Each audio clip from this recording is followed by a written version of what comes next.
Great to be here. All right. So what I see is that folks seem to have this warped view of the United States, and a lot of that's because of the negative media. Economically, militarily, politically, technologically, I think we're being sold a bill of goods that the U.S. is in terrible condition and getting worse every day. Now, I can't reconcile that. I've read every book that you've written, at least the ones that I know about, and I just can't reconcile that with your work. It saddens me to think that Americans oftentimes don't know and appreciate the major contributions that the U.S. has given to the world over the last 80 years. Some of your past books have put more of an emphasis on that, but could you help shed some light on that for our viewers? It really doesn't surprise me that we have this split mindset. Going back to the beginning, it's been a geographic issue. We pushed into the interior of the continent, and we found navigable waterways and fertile land with good weather. It was, from the old world pre-industrial point of view, nirvana. And we experienced 150 years of economic growth. And for us, that's normal. This is what it should be. And so anytime that we experience a setback or a hiccup, we're convinced like the end is nigh, and we're convinced that our system is about to collapse. And it hasn't been true since the beginning. It's not true today. Does that mean we can't do better? Of course not. Of course we can do better. But if you compare the United States' track record to any other country in the world, we are already the second oldest government on the planet, second only to the Brits.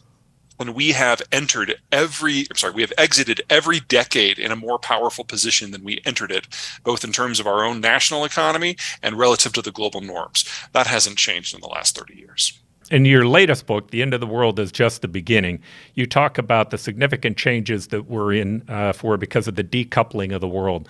A lot of that can be fairly pessimistic for the rest of the world, but I read some very optimistic undertones for the U.S. If you could just help our viewers understand, what's that going to mean to the average person, to a blue-collar worker, or to a millennials, or for that matter, retirees?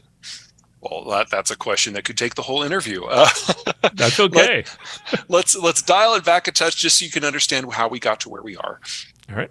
At the end of World War II, the Americans changed the way the global system worked. It used to be that you were either in an empire and you lorded over countries or colonies that would give you resources and serve as captive markets, or you were one of those colonies and life wasn't all that great. So what the Americans did is we said that we would use our Navy to patrol the global ocean so that anyone could go anywhere at any time and interface with any partner and access any material or market, if in exchange you would side with us against the Soviets in the Cold War. We bought an alliance. And that meant that many countries, most countries, could industrialize for the first time. That changed the way we live. Not only did we all of a sudden have this explosion in economic activity because of access, we saw people moving off the farm and into the cities to take industrial and services jobs, higher value added, more income. But when you live on a farm, kids are free labor, so you have a bunch. When you live in a condo, kids are just really expensive, loud pieces of mobile furniture, and adults aren't dumb, so we have fewer of them. And starting at different times, moving at different rates, the birth rate across the world collapsed. Started, of course, with Western Europe, but by the time we got to 1992, the entire developing world had globalized as well, so it happened there even faster. Well, remember that for the Americans, this was never about economics. It was about security. So we started backing away from globalization back in the 90s, and today we're the least globalized economy out there of size. In addition, we're a large country with a lot of elbow room, and so we didn't jump directly from the farm to condos. We had this middle step with the suburbs, which are still where most Americans live today. And if you got a backyard, kids are a lower expense than they would be if you lived in a condo. So our economy was never exposed to those forces, and our demographics never changed as much as everybody else. And now that we're on the backside of it all, that is going to do very well for us, because we have the healthiest demography in the rich world and the most isolated and self-contained economy in the rich world. And the country that is number one in the developing world by those metrics isn't China, that's Mexico, and we're bolted together with them. So any country that has done well economically, especially for the last 40 years, you got to look at why. And if it's because of these urbanization and globalization trends, you got to recognize that those are not one-way trends. Globalization is now running in reverse. And that demographic consolidation that we saw with fewer kids, you fast forward that 70 years and you start to run low on 60-year-olds. And that's where we are in most of the world today. That's especially where we are with China today. So we're looking at all of these global trends that we think of as normal with energy and manufacturers trade and globalized agriculture and finance. They were all designed for a world that no longer exists. And that means on the backside, we have to do one of two things. Number one, we have to figure out how to get by with less. Or number two, we need to figure out how to make more at home. And the United States is in a very good position for both of those. Because of the shale revolution, we never really had to worry about the energy problem. Because of our geography, we never had to worry about the agricultural problem. Because of the millennials, one of those younger generations that exist here but not elsewhere, we don't have to worry about the consumption problem. So the hiccups that we have to deal with, the retirement of the baby boomers, the shock to energy markets, they're all relevant, but they're not kind of the bedrock challenges that we're facing. The level of challenge that we're facing in the US is nothing compared to the level of challenge elsewhere, where the very foundations of what makes their societies function is breaking apart because of factors that are manifesting beyond the horizon, well beyond their ability to control them. China's at the top of that list. Germany is in the process of rapidly moving up the list. We'll probably be in the number 3 position by the end of this year. But for the United States, it's an opportunity.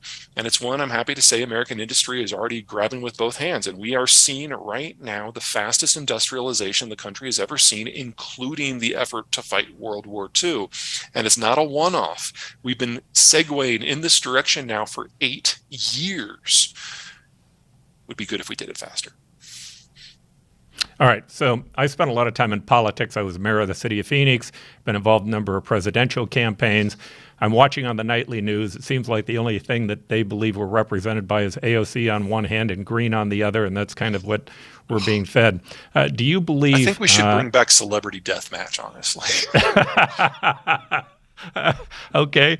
So what you're seeing happening in the political discourse today, does it keep you up at night, or do you just think that's a standard matter of course for changes that will happen on a regular basis? I hate to say it, it's probably the latter. Every once in a while, the United States reshuffles its political system. One of the pros and cons of having a two-party system, and our Constitution pretty much guarantees that we'll always have only two parties for the long term, is that they have to be big tent parties to bring in that extra marginal voter to outvote the next guy. That means that we have weak party structures. So like if the Senate majority leader is having a problem with the rank and file, it can really get out of hand. But it also means that our political system tends to be pretty flexible, because as technology and geopolitics and culture evolve, the parties move with it, and the factions that make up the parties move around.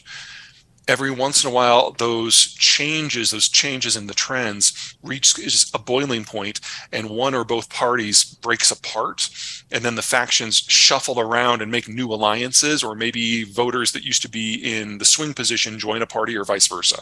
We're going through one of those periods now. We had the rise of globalization. We have the fall of globalization. We had the rise of the baby boomers. We had the retirement of the baby boomers. We had the technological revolution in the internet age. Of course, we're going to manage our politics different, but it's awkward. And you add in social media, and every faction wants to make their issue the litmus test for whatever the new party alliance happens to be. And so everyone is now screaming at the top of their lungs at the same time. All I can guarantee you is we will get through this. This is the 7th time we've done this. It's only generated a war once.